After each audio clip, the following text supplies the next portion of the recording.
On. Let's talk about what's really going down. Over the years, we have seen several visa-hungry people come and go in the show, but Karine definitely left a mark. Who's your baby daddy? Now here's the kicker. Karine Martins hasn't even finalized her divorce from Paul, but boom, she ended. Hey fam, it's not Angela, back again with the latest drama from the wild world of 90 Day Fiancé. And today's episode is so spicy. You're gonna need oven mittens just to scroll. You know how I always say, if you play stupid games, you win stupid immigration outcomes? Well, buckle up, because Karine Martins might just be packing her bags and not for a romantic honeymoon in the Amazon. Let's talk about what's really going down. Over the years, we have seen several visa-hungry people come and go in the show, but Karine definitely left a mark, from utter chaos to violence. Now it seems like she is about to be deported back, minus the kids. The messy recap: Caroline and Paul,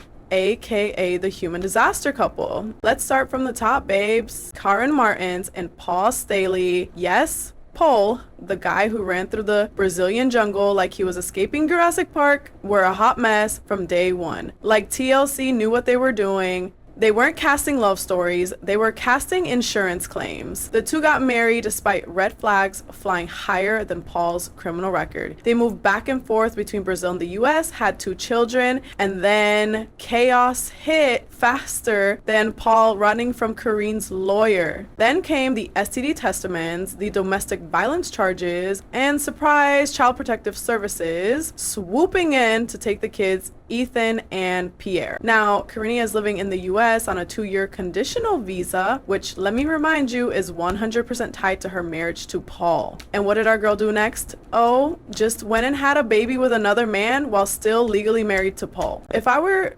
USCIS, I'd be side-eyeing that whole situation with binoculars. USCIS said no ma'am to the green card. As per reports from fan pages like at 90 Day Fiancé Update and blogger John Yates, Karine's green card was officially revoked by U.S. Citizenship and Immigration Services. The document clearly states, after a thorough review of your petition and the record of evidence, we are denying your petition. Translation, bye girl. And this all comes just days after she gave birth to her 3rd child, allegedly with a new boyfriend named Michael. So not only is she juggling legal chaos, custody drama, and a new baby, but she might have to do it all back in Brazil. Yikes. Who's your baby daddy? Now here's the kicker. Karine Martins hasn't even finalized her divorce from Paul, but boom, she announces she's pregnant with baby 3, and the baby daddy is not Paul, but Michael, a new guy she's been dating in the States. Girl, USCIS was not born yesterday. If your green card is tied to your still active marriage to Paul, and you're making TikToks with a new man while pushing a stroller, that's called fraudulent marriage in immigration terms. And it's not a good look. Like, I wouldn't try that at the DMV, let alone with Homeland Security. To make matters worse, Karine knew this was coming. A few months ago, she started a GoFundMe claiming she needed help to prepare for deportation. At the time, people were confused. Some were sympathetic, others were skeptical, but now it all makes sense. Looks like Karine was mentally packing those bags before USCIS even finished stamping the denial. And you know the comment section didn't hold back. You can't have a baby for another man and expect to get a green card off your husband. One brutally honest fan. She should have filed for divorce, self-deported, and reapplied legally. Now it's a mess. Someone who clearly reads USCIS fine print. Another even said, well deserved. It's time to go back home. She had her kids taken, had charges, and still thinks she can stay? Oof. Even Angela Demas, some were saying, that's too much, baby.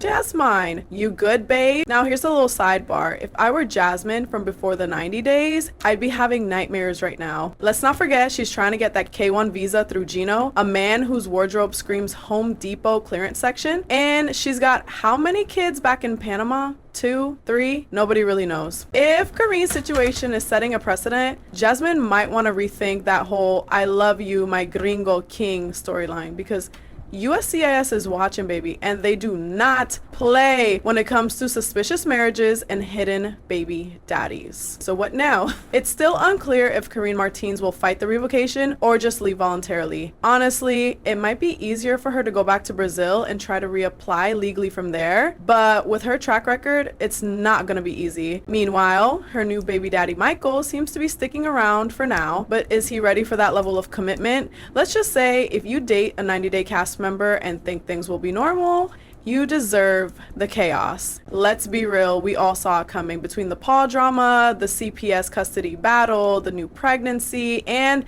that GoFundMe desperation post, it was only a matter of time. But don't worry, we'll be right here sipping tea as the next chapter unfolds. Because in the 90-Day Fiancé universe, there's always another plot twist around the corner. This brings us to the end. Like, share, comment, subscribe. You know the drill. If you love this drama, hit that like button, share with your messy group chat, and don't forget to subscribe for more weekly unfiltered 90-Day Fiancé tea. We're here every week roasting, reviewing, and recovering from the wildest TLC moments. And that brings us to the end of the video, babes. Until next time, keep your marriages legal, your baby daddies sorted, and your immigration paperwork clean. Peace, love, and 0 GoFundMes. This is your Not Angela taking your leave.